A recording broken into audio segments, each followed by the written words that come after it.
Excellent. So welcome to another exciting episode of the International Business Festival. So today we have someone very special, a good friend of mine. We have Stefan Lindberg Jones. I've been on his show twice. I had the privilege. Your Onion. Is it twice? Yeah, twice. And today, we're just exchanging roles here in a sense. It's nice to be on the other side. we also have, I'm going to introduce Stefan quickly here, but before I do that, we have our guest co-host and also our festival lead here. We have Dana Serhan. Dana is a content creator, and she's also the founder of Digital Station. Dana, say hi. Hello. Hi, Dana. This World Cup, we're expecting a lot of British fans.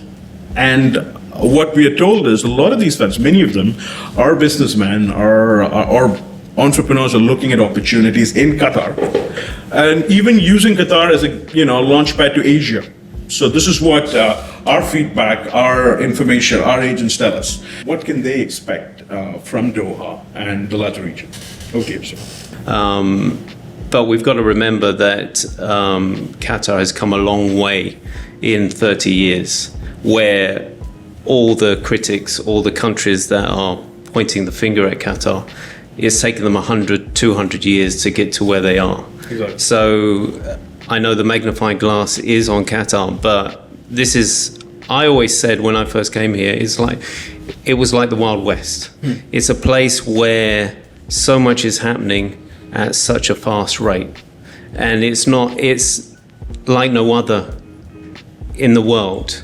It's got the money and it's got the vision, and it's basically, putting its money where its mouth is and basically saying, look, this is where we want to go. These are our dreams and we're going to achieve that. And if you want to come on board, it's going to be a ride. It's going to be a roller coaster of a ride, because they're pulling themselves from the way it was to the way it is to the way they want to make it. And it's at such a fast pace. So it is going to be ups and downs. And you've got to experience the lows in regards to the way it was.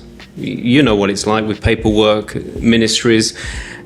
And they're trying to keep up to date with all the new developments that are happening. Everything's going online, etc. So, there's going to be a lot of teething situations where all the other countries that we're talking about, they've had time, and it's taken time, but it's taken years, but everyone says, oh well, that's the way it is, and right. Let's go with it. But really fast track. Qatar is fast track, right? And if you've got to have a good sense of humor, you've got to have patience, because things are changing, right? And there might be a policy in place one day. The next day it might have changed. Right. So you've got to go in with that understanding. And that's how I feel I've managed to hold on, is to have that open-mindedness. You've got to go in with an open mind. You've got to understand that this place is always changing, developing, and it wants to move quickly. The Ginger Camel of 2010 and the Ginger Camel of 2022, I would say 2012 and 2022. In terms of strategy, have you changed? I don't know if it's dramatic change, or have you changed a lot in bits and pieces over the years? Do you think, you said, I'm going to focus only on this, I'm not going to be doing that? Because I keep reminding people, strategy is about what you don't do. And I feel a lot of people make that mistake. They do everything. I do this, I do that, I do this, I make cards, I make business cards, I do websites, I do social media. But I saw something very interesting with Ginger Camel. You know exactly what you want, and you guys focus on that, right? I mean, no, absolutely. My strategy was, I saw that there was a lack of high-end, high production, video production here in the country. Right. And I felt with the talent that was available through using freelancers, but also trying to pull talent from abroad as well, I could create a high-end video production company. And looking at the way businesses were run, not just in my industry, but other industries, that there wasn't a kind of, turning up on time, being honest, delivering what you said you were going to deliver.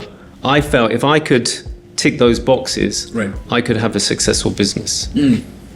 All right, at the beginning it's hard because you have to get your voice out there, you have to get your message out there, and here in Qatar, it's all about relationships, and it's going to take time. You've got to Relationships. build relationships to get your message out there, get your product out there, and it takes time. Where I was quite frustrated at the beginning because I thought, come on, I can do it. You know, I've proved in the past, I've worked with other companies, I can produce the quality that I'm talking about. But it was just like, yeah, but what have you done under your company name? Well, no, I'm a startup. Well, you know, show us your portfolio, show us that you've worked with locals, show us that you understand the market first before we actually buy into what you're saying. Right. Because, you know, I think that's the first takeaway. A lot of these entrepreneurs who are coming down, I personally have that experience. They think you can make a quick buck here. You come here, you look at that, look at around, wow, there's a lot of money going around. I'm going to make this, I'm going to make my fortune just overnight. Absolutely. And, you know, what you're exactly saying is you need to be patient. And one of the reasons you're still around, and many probably who started when you were starting around, is because you have, you know, over a period of time, you build those relationships. And that's when people start trusting you here in Qatar. And maybe it's an Asian thing too. Like, they need to keep seeing you. They know, okay, Stefan's around, he's here. He is not someone who's going to come and fly by night. You know, it's, I know he is going to deliver. I can trust him. And trust is a big factor here. Absolutely, because I've seen a lot of people that have flown in, and then they've stayed for about 6 months or a year, and then they've flown out. They've done, you know, they've got to as high as they wanted to get, got the money that they wanted, and then they were out again. And it's disappointing because I always had this long vision that I wanted to be here for the long term, and that I wanted to be part of the country's journey of their success, and I wanted to have my own story here. That's why I wasn't keen on finding myself a job.